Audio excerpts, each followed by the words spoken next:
आजकल आप लिंक्डइन खोलो, कोई जॉब डिस्क्रिप्शन देखो या बस यूट्यूब पर एआई की वीडियो स्क्रॉल कर लो, तीन टर्म्स बार बार सुनने को मिलती हैं, जेन एआई, एआई एजेंट्स और एजेंटिक एआई। हर कोई इन टर्म्स की बात कर रहा है, लेकिन अगर मैं अभी आपसे एक सिंपल सा क्वेश्चन पूछूं, क्या चैटजीपीटी एक एआई एजेंट है, तो बिलीव मी यहाँ पर सबसे ज्यादा लोग कंफ्यूज हो जाते हैं। कुछ लोग बिना सोचे बोलेंगे हाँ ऑब्वियसली, और कुछ लोग उतने ही कॉन्फिडेंस के साथ बोलेंगे नहीं, वो तो सिर्फ एक चैट बोट है। लेकिन इंटरेस्टिंग बात यह है कि आंसर इन दोनों के बीच में छुपा हुआ है, और इसी एक आंसर के बाद जेन एआई, एआई एजेंट्स और एजेंटिक एआई का पूरा कंफ्यूजन हमेशा के लिए क्लियर हो जाएगा। प्रॉब्लम यह है कि मार्केट में इन तीनों टर्म्स को इतना मिक्सअप करके यूज किया जा रहा है कि न्यू डेवलपर्स को लगता है सब एक ही चीज है, और इसी कंफ्यूजन का फायदा कंपनीज भी उठाती हैं। पुराने चैटबॉट्स को एआई एजेंट का लेबल लगा दो और प्रोडक्ट अचानक से ज्यादा एडवांस लगने लगता है। और डेवलपर के लिए ये सिर्फ थ्योरी नहीं है। अगर ये डिफरेंस क्लियर नहीं हुआ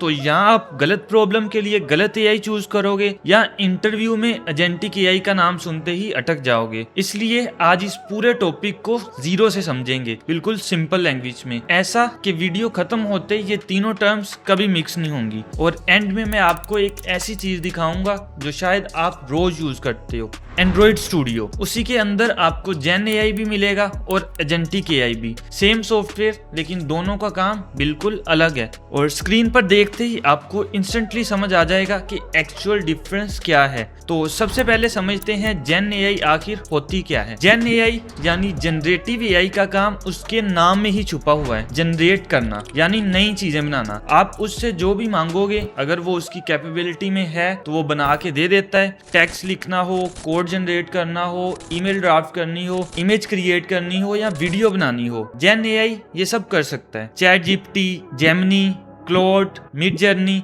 ये सब जनरेटिव एआई की एग्जांपल्स हैं, बस हर एक का स्पेशलाइजेशन अलग है। और जब भी आजकल कोई एआई बोलता है, ज्यादा चांसेस है कि वो जनरेटिव एआई की बात कर रहा हो, यानी एक ऐसा एआई जिसे आप प्रॉम्प्ट दो और वो आपके लिए कुछ नया क्रिएट करके दे दे। अब यहाँ एक और इम्पोर्टेंट चीज समझना जरूरी है। हम इस वीडियो में ज्यादातर चैटजीपीटी, जेमिनी और क्लॉड जैसे एआई की बात करने वाले हैं, और इनके पीछे जो टेक्नोलॉजी काम करती है उसे एलएलएम यानी लार्ज लैंग्वेज मॉडल कहते हैं। इसका काम सुनने में बहुत सिंपल लगता है, लेकिन इसी सिंपलिसिटी के पीछे इसका पूरा मैजिक छुपा हुआ है। एक्चुअल में ये एक प्रेडिक्शन मशीन होती है जो एक एक करके नेक्स्ट वर्ड प्रेडिक्ट करती है। अगर आप लिखो मेरा नाम है, तो ये गैस करती है नेक्स्ट वर्ड क्या होना चाहिए, फिर उसके बाद वाला, फिर उसके बाद वाला, और इसी तरह वर्ड बाय वर्ड पूरा आंसर रेडी हो जाता है। और ये इतना एक्यूरेट इसलिए होता है क्योंकि ड्यूरिंग ट्रेनिंग इसने इंटरनेट का बहुत बड़ा पार्ट पढ़ा होता है, like books, articles, Wikipedia, programming, code और भी बहुत सारा डाटा। इसी वजह से ये इतनी नेचुरल लैंग्वेज में बात कर पाते हैं और हर तरह के टॉपिक्स पर आंसर दे देते हैं। इसको एक सिंपल एग्जांपल से समझते हैं। मान लो आपका एक बहुत इंटेलिजेंट फ्रेंड है। जब भी आपको कोडिंग में कोई प्रॉब्लम आती है, आप उसे फोन करके पूछते हो, वो उसी टाइम आपको सॉल्यूशन दे देगा, स्टेप बाय स्टेप समझा देगा, और अगर जरूरत हुई तो कंप्लीट कोड भी लिख के दे सकता है। बट फोन रखने के बाद वो ना ही आपके घर आएगा, ना लैपटॉप खोलेगा, ना कोड कॉपी पेस्ट करेगा, ना प्रोजेक्ट रन करेगा, और एरर आए तो उसे फिक्स भी नहीं करेगा। ये सब काम अब भी आपको खुद ही करना पड़ेगा, यानी वो गाइड करता है, एग्जीक्यूट नहीं करता। और इसी वजह से जनरेटिव एआई की कुछ इंपॉर्टेंट लिमिटेशंस हैं जो हर डेवलपर को पता होनी चाहिए। सबसे पहली बात, ये अपने आप कोई एक्शन परफॉर्म नहीं करता। ये ईमेल लिख सकता है लेकिन खुद सेंड नहीं करेगा, कोड जनरेट कर सकता है लेकिन प्रोजेक्ट बिल्ड, रन या डिप्लॉय नहीं करेगा। दूसरी बात, इसका मॉडल बाय डिफॉल्ट स्टेटलेस होता है। नई कन्वर्सेशन शुरू करो तो ये फ्रेश कॉन्टेक्स्ट के साथ स्टार्ट करता है। हाँ, आजकल चैटजीपीटी और जेमिनी जैसे टूल्स में मेमोरी फीचर्स आ गए हैं, लेकिन वो मॉडल की कोर कैपेबिलिटी नहीं, बल्कि उसके ऊपर ऐड की गई फंक्शनैलिटी है। और थर्ड लिमिटेशन, ये कभी कभी बहुत कॉन्फिडेंस के साथ बिल्कुल गलत आंसर भी दे देता है। इस फिनोमेना को हम हेलुसिनेशन कहते हैं। और एक इंपॉर्टेंट चीज, अगर किसी जनरेटिव एआई के पास इंटरनेट या किसी एक्सटर्नल सोर्स का एक्सेस ना हो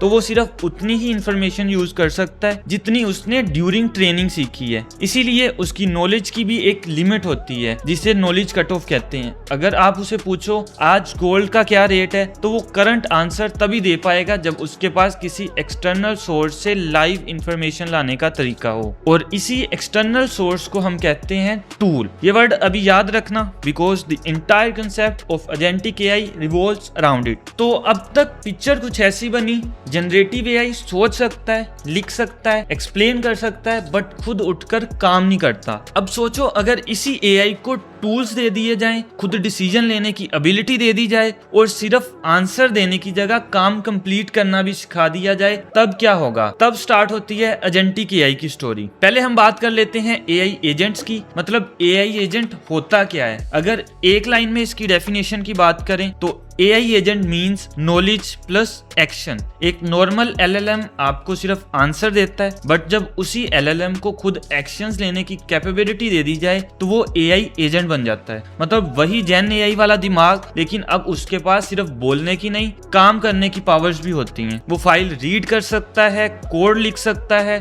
टर्मिनल में कमांड्स चला सकता है, वेब से इंफॉर्मेशन ला सकता है, एपीआई कॉल कर सकता है, और जरूरत पड़े तो मल्टीपल स्टेप्स फॉलो करके पूरा टास्क कंप्लीट भी कर सकता है। अब एक एआई एजेंट को समझने के लिए उसके 4 इंपॉर्टेंट पार्ट्स याद रख लो, ये इंटरव्यूज में भी काम आएंगे। सबसे पहला एलएलएम यानी उसका ब्रेन, और यहाँ एक कंफ्यूजन क्लियर कर देता हूँ, एआई एजेंट जनरेटिव एआई का रिप्लेसमेंट नहीं है, बल्कि एआई एजेंट का इंजन ही जनरेटिव एआई होता है। सोचना, रीजनिंग करना और डिसीजन लेना, ये सब काम एलएलएम ही करता है। सेकंड पार्ट है टूल्स यानी उसके हाथ, और टूल्स वर्ड सुन के लगता है कि कोई बहुत एडवांस चीज होगी, बट ये एक्सटर्नल कैपेबिलिटीज होती हैं। कभी ये एक फंक्शन होता है, कभी एपीआई, कभी ब्राउजर, कभी टर्मिनल और कभी डेटाबेस। यानी जो काम एलएलएम अकेला नहीं कर सकता, वो ये टूल्स यूज करके करता है। थर्ड पार्ट है मेमोरी। एडवांस एजेंट्स अपने प्रीवियस स्टेप्स और रिजल्ट्स को याद रखते हैं ताकि हर बार जीरो से शुरू ना करना पड़े और अगला डिसीजन पहले वाले रिजल्ट के हिसाब से ले सकें। और फोर्थ, जो मेरे अकॉर्डिंग सबसे इंपॉर्टेंट पार्ट है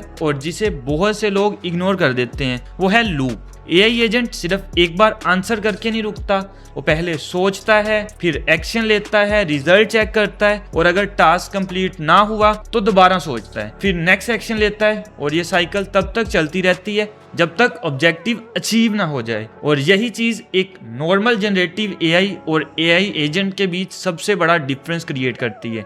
चलो इसको एक रियल एग्जांपल से समझते हैं। मान लो मैं किसी एआई टूल को बोलता हूँ, एप्पल ने इस साल क्या क्या लॉन्च किया है, डीप रिसर्च करके बताओ। अगर ये सिर्फ जनरेटिव एआई होता तो जो कुछ उसे पहले से पता होता उसी बेसिस पर एक आंसर जनरेट कर देता, बट डीप रिसर्च ऐसे नहीं करता। वो पहले टास्क को समझेगा, फिर एक प्लान बनाएगा, वेब पर मल्टीपल सोर्सेज सर्च करेगा, इंफॉर्मेशन को कंपेयर और वेरीफाई करेगा, जरूरत पड़े तो दोबारा से सर्च करेगा, और हर स्टेप के रिजल्ट के अकॉर्डिंग डिसाइड करेगा कि अब क्या करना है। फिर जब उसे लगता है कि रिसर्च कंप्लीट है, तब जाके फाइनल रिपोर्ट जनरेट करता है। यानी आपने सिर्फ एक प्रॉम्प्ट दिया, लेकिन उसके पीछे एआई ने मल्टीपल स्टेप्स परफॉर्म किए, टूल्स यूज किए, रिजल्ट्स एवेल्यूट किए और फिर फाइनल आंसर दिया। और इसी कंटिन्यूअस प्रोसेस को हम एजेंटिक लूप कहते हैं। अब यहाँ एक बहुत कॉमन कंफ्यूजन क्लियर करते हैं। बहुत से लोग कहते हैं हमने ज़ैपियर या N8N में ऑटोमेशन बना ली है, ईमेल आई, गूगल शीट अपडेट हो गई, मतलब हमने एआई एजेंट बना लिया। नहीं, ऑटोमेशन और एआई एजेंट दोनों अलग कंसेप्ट्स हैं। ऑटोमेशन एक फिक्स्ड वर्कफ्लो फॉलो करती है, जो स्टेप्स आपने पहले से डिफाइन कर दिए, सिस्टम हर बार वही स्टेप्स एग्जीक्यूट करेगा।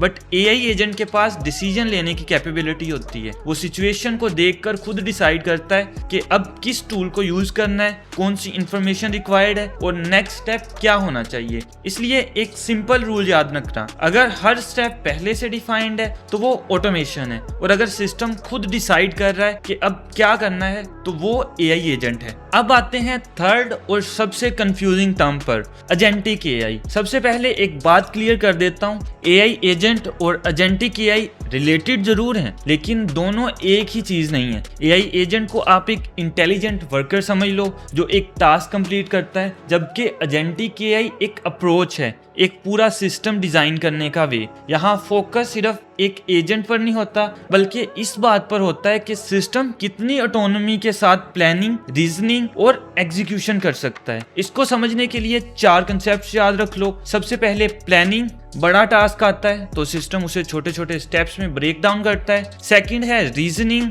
And tool use. Her step पर ये डिसाइड करता है कि अब क्या करना है और कौन सा टूल यूज करना है। थर्ड है ऑर्केस्ट्रेशन। अगर टास्क बड़ा हो तो सिस्टम एक या मल्टीपल एजेंट्स के बीच कोऑर्डिनेशन भी कर सकता है ताकि हर पार्ट सही ऑर्डर में कंप्लीट हो। और लास्ट पे है ऑटोनॉमी, यानी जितना कम ह्यूमन को इन्वॉल्व करना पड़े और जितने ज्यादा डिसीजन सिस्टम खुद ले सके उतना ही वो ज्यादा एजेंटिक माना जाता है। अब इसको सिंपल तरीके से याद रखो, जनरेटिव एआई एक ब्रेन है, एआई एजेंट एक एम्प्लॉय है और एजेंटिक एआई एक पूरी कंपनी का वर्किंग स्टाइल है। एम्प्लॉय के पास दिमाग भी होता है और टूल्स भी, लेकिन कंपनी सिर्फ एक एम्प्लॉय से नहीं चलती। वहाँ प्लानिंग होती है, कोऑर्डिनेशन होती है, डिपार्टमेंट्स होते हैं, रिव्यूज होते हैं और जरूरत पड़े तो मल्टीपल लोग मिलकर एक ही ऑब्जेक्टिव कंप्लीट करते हैं। इसी तरह एजेंटिक एआई में भी फोकस सिर्फ जवाब देने पर नहीं बल्कि पूरे टास्क को इंटेलिजेंटली मैनेज और कंप्लीट करने पर होता है। और एक ऑनेस्ट बात बताऊं, अगर आप एआई की दुनिया में और आर्टिकल्स या वीडियोस देखोगे तो हर जगह एआई एजेंट और एजेंटिक एआई की definitions word by word same नहीं मिलेंगी। कुछ कंपनीज दोनों टर्म्स को ऑलमोस्ट इंटरचेंजेबली यूज करती हैं और कुछ हर एडवांस एआई फीचर को एजेंटिक एआई कह देती है। क्योंकि ये बज़वर्ड बन चुका है इसलिए डेफिनेशन रटने की जरूरत नहीं है। जो चीज समझनी है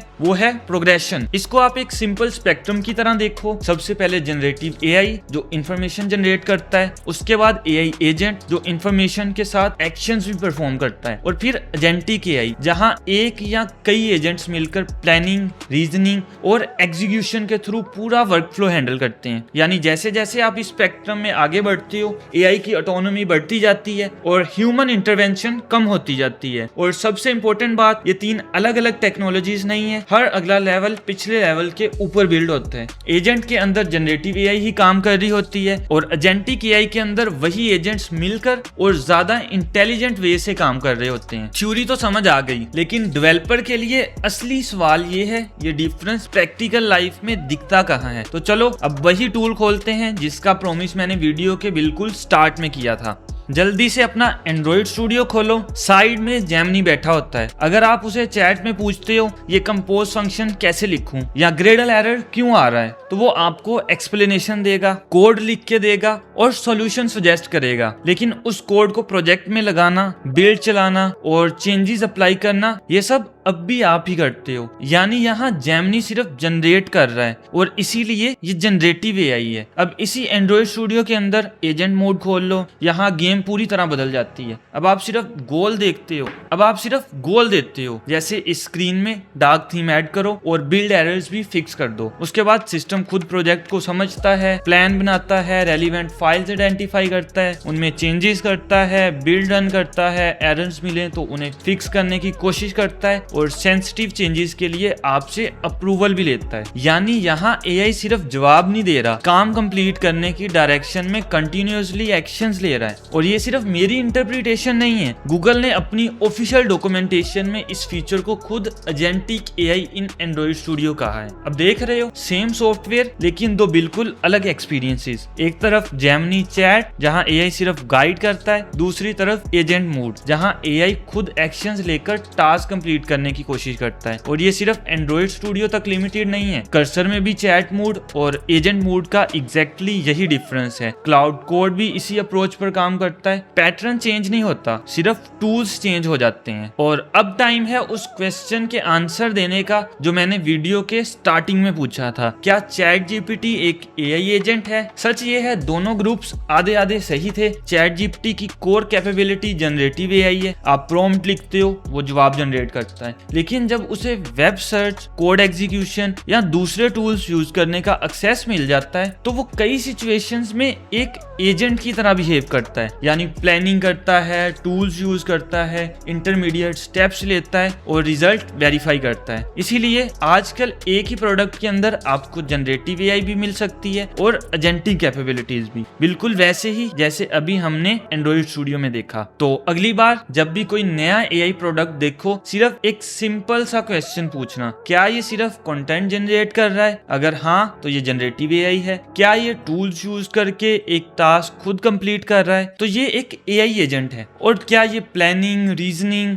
और कोऑर्डिनेशन के साथ एंड टू एंड पूरा वर्क फ्लो हैंडल कर रहा है? तो आप एजेंटिक एआई की तरफ बढ़ चुके हो। इतना सिंपल। और शायद इस वीडियो की सबसे इंपॉर्टेंट बात यही है, एआई जितना पावरफुल होता जा रहा है उतना ही जरूरी ये समझना है कि एआई क्या कर रहा है और क्या सिर्फ करने का इंप्रेशन दे रहा है। अगर आपको ये डिफरेंस समझ आ गया तो अब मार्केटिंग के बड़े बड़े लेबल्स भी आपको कंफ्यूज नहीं कर पाएंगे। अब एक मिनट के लिए सोचो, जितना ज्यादा कोई एआई सिस्टम एजेंटिक होता है उतनी ही ज्यादा उसके पास ऑटोनॉमी होती है। वो खुद डिसीजंस लेता है, खुद फाइल्स मॉडिफाई करता है, खुद टूल्स यूज करता है। लेकिन प्रॉब्लम ये है कि सिस्टम्स अभी भी परफेक्ट नहीं है। ये हेलुसिनेट करते हैं, कभी गलत अजम्पशंस बना लेते हैं, कभी एक छोटी सी प्रॉब्लम सॉल्व करते करते प्रोजेक्ट के दूसरे पार्ट्स भी तोड़ देते हैं। और अगर आपको समझ ही नहीं है कि अंदर क्या चल रहा है तो प्रॉब्लम सिर्फ इतनी नहीं है कि एआई गलती करेगा, प्रॉब्लम ये है कि आप उसकी गलती पहचान भी नहीं पाओगे। हो सकता है ऐप चल भी रही हो, स्क्रीन पर सब कुछ सही से भी दिख रहा हो,